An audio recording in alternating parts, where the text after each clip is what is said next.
हर किसी की शादी एक जैसी नहीं होती। इस प्रक्रिया में मिलना जुलना और संवाद करना बहुत जरूरी होता है। अगर संवाद अच्छा न हो तो आप एक दूसरे के विचारों को नहीं समझ पाते। जोड़े बहुत वास्तविक होते हैं क्योंकि ज्यादातर जोड़ों के जीवन में शादी किसी लड़ाई से कम नहीं होती, लेकिन असली दुश्मन कठिनाइयां होती हैं जो रिश्ते को तोड़ देती हैं। जब आप दोनों एक दूसरे से नहीं बल्कि उस दुश्मन से लड़ते हैं तो आप पाते हैं कि आपका विवाह फिर से खिल उठता है। निया को भूख लगी थी। उसने चुपचाप नूडल्स बनाए।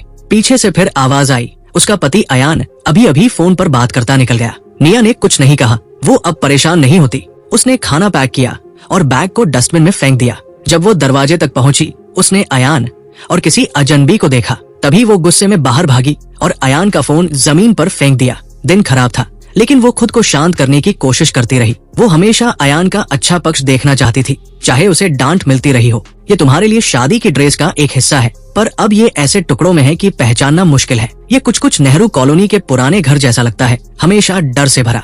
पत्नी का अगला कदम बस इतना था कि वो आराम करना चाहती थी, लेकिन फिर कॉफी टेबल पर गिरी हुई कारपेट देखी और बेटे का टूटा खिलौना भी वहीं पड़ा था। उसने दोविन खोला, एक वीडियो देखा और योजना बनानी शुरू की। निर्देशक का एक और मैसेज आया। उसने कॉल की और बात की। उठने पर देखा कि दूध की बोतल फर्श पर है। वो उसे उठाना चाहती थी लेकिन गलती से दूध पर ही गिर गई। पति और पत्नी के दृष्टिकोण अलग थे।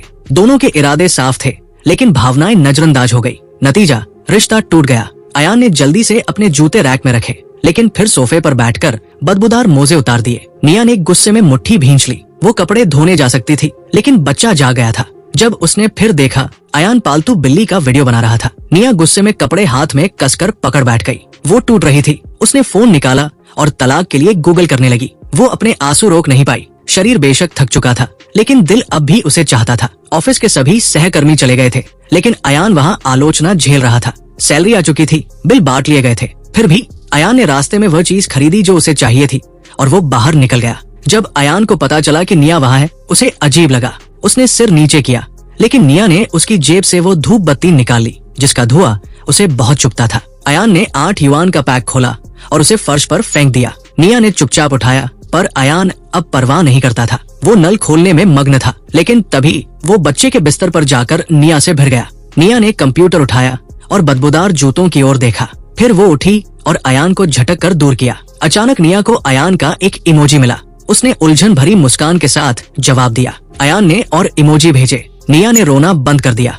जो तुम और मैं थे वो फिर से हम बनने लगे। तुम धन्यवाद। भले ही दोनों ने एक दूसरे को समझने की कोशिश की लेकिन कभी कभी दो लोगों के दृष्टिकोण इतने अलग होते हैं कि रिश्ता संभालना मुश्किल हो जाता है। निया चुपचाप बाथरूम चली गई और चलो तलाक लेते हैं टाइप किया। जब अयान कमरे में लौटा उसका फोन स्क्रीन खुला था। निया की चैट दिखाई दे रही थी। दूध की बोतल के बाद अब खाली कागज की बोतलें थी। कोई साफ प्लेट नहीं बची थी। कपड़े पहाड़ जैसे जमा थे। पुराने बर्तन और प्लेटें फैली थी। निया थकी थी लेकिन बच्चा भी उठने वाला था। हाथ से सब साफ किया। 2 घंटे बाद जब सोफे पर बैठी तभी एक अजीब सी आवाज आने लगी।